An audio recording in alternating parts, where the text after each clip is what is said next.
Going here, and I'm very, very happy to have with me Seth Dallaire, who's the Chief Revenue Officer of Walmart US. I got that right? Right. Yes. Good. Welcome. Thank you. So, first possible for you or second? This is first possible for me. Walmart had a presence here last year, and we got really good feedback around the speakers and content and all the different exhibitors. So we decided to bring a lot more people down Bring here, a larger including force. myself. Yeah. So it's been a great conference so far. So, while we're on the topic of possible, I'd love to just get some thoughts from you of, what message are you here to tell the audience and the people that you're meeting with, and what are you looking to get out of it? So, very specifically, we're here to announce, and we announced today, as I think you know, Yes. A new capability with our Walmart Luminate product to the insights activation which is essentially a link between the insights that you see around inventory and store events in the physical store and the digital store as well, but applying those to Walmart Connect and our retail media network. Yep. And that's an important launch for us. It'll be a closed beta, and then we will have a GA launch by the end of the year. So in time for our supplier partners to understand inventory positions or impact from holiday, which is huge, and then use that as a launch pad for forecasting and more accurate and precise forecasting for 2025 calendar year.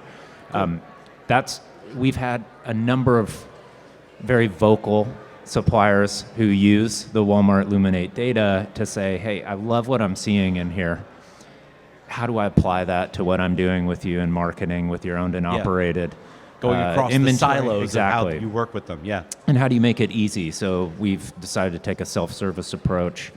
And we're excited about it. No suppliers are excited about it as well, but there's not a lot of understanding with many just pure digital marketers or marketers in general around what that retail media, the retail signal that you see in store and how that may work or help make media investments better. So coming to Possible, we get an audience with many of those people. We get to have that conversation and explain it.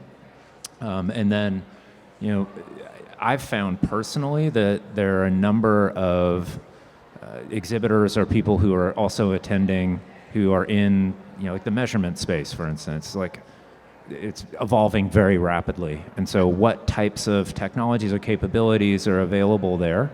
So selfishly, it's a great learning opportunity for me to sort of stay on the pulse of where things are headed and understand how Walmart can be there and ultimately offer a better experience for marketers and for our customers.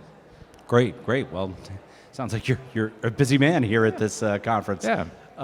So if we could drill a little bit into the retail media network side of it, which definitely this news with Luminate and Connect touches on to some degree, the retail media network world has exploded. I mean, I'm hearing about new RMN launches from companies I would have never expected to get into the business. But as the marketplace gets more crowded, to what degree do you have to still educate agencies because of the kind of lingering silos that I think Luminate and Connect are trying to help break down, at least on the supplier side? But how much do you have to still educate, and how much do you have to sharpen your proverbial elbows to make sure you're standing out from that growing competitive set?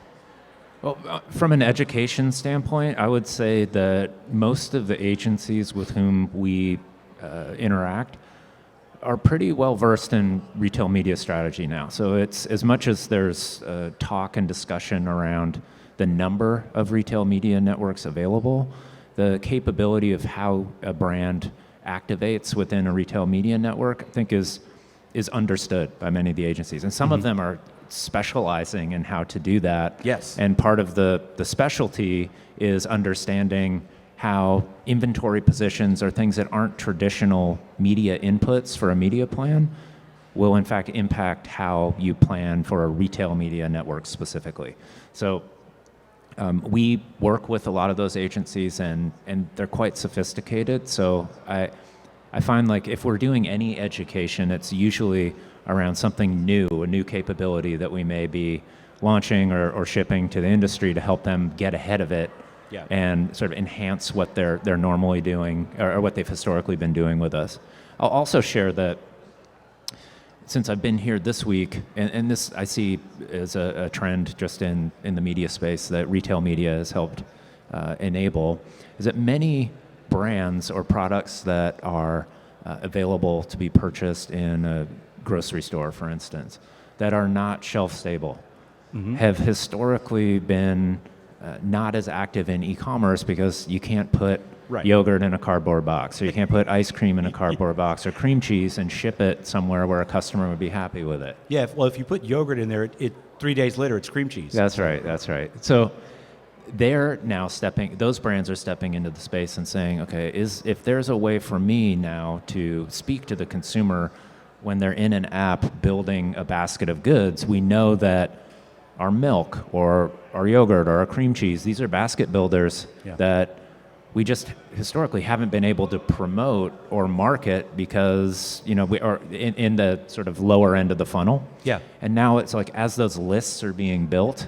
and baskets are being built, and then customers are driving to the store to pick them up, or if you're a Walmart Plus member, you're having that grocery basket be delivered to your house or your apartment, they're all in. So help me understand, how do I, specifically speak to customers to get them to drive frequency or to, get them back into the brand or do new trial if they're in the category but haven't purchased my brand before. So that part's really fun. We're speaking to a lot of those people here too. Well, it's got to be great. I mean, you've just basically expanded your potential revenue pool by a couple of categories. Is there any category or categories that still are a tough fit or an ill fit? Because in some of my stories, I found it interesting that even travel and tourism is now kind of a growing category, or even automotive and stuff like that. Any categories that are still kind of outliers that you would love to see jump in the pool too? No, from a retail media standpoint, if your products are on the shelf in our store or available to be shopped in the app, if they're discoverable, then your brand is in play. Like you're at the table asking for counsel. How do I make my media plan better? How do I speak to customers in these environments? So that's really everything. I think in my experience, historically, consumers had not really been comfortable shopping for conventional grocery items online. And that behavior very much changed during the pandemic. Yeah. And it didn't revert back to a pre-pandemic norm. This is now a durable behavior where customers are coming in and saying, hey, I want to order 20 different items. My traditional stock-up trip where I would go to Walmart for groceries and a T-shirt or motor oil or something along those lines when you're shopping in a big box store. And they're doing, the origin of that occasion and the planning and the actual adding to the basket is oftentimes happening in a digital environment. So anything can benefit from working with us in retail media. The services end for travel and automotive, I would say, and financial services, for instance, those are pretty mature categories in the digital media standpoint. So we're focusing at Walmart really on what we would consider endemic advertisers, making sure that customers can find products. But as it's a natural fit for what Walmart is known for. That's right. But we are starting to try to get feedback from what we would consider non-endemic. So those categories like service categories, or where they might say, hey, here would be an interesting way that we might want to interact with the Walmart customer. How could we do that? So lots of conversations here at the conference about that as well. Well, then I will let you get back to those conversations. Thank you for having a conversation with me. Thank you. Really appreciate it. Seth Dallaire with Walmart US.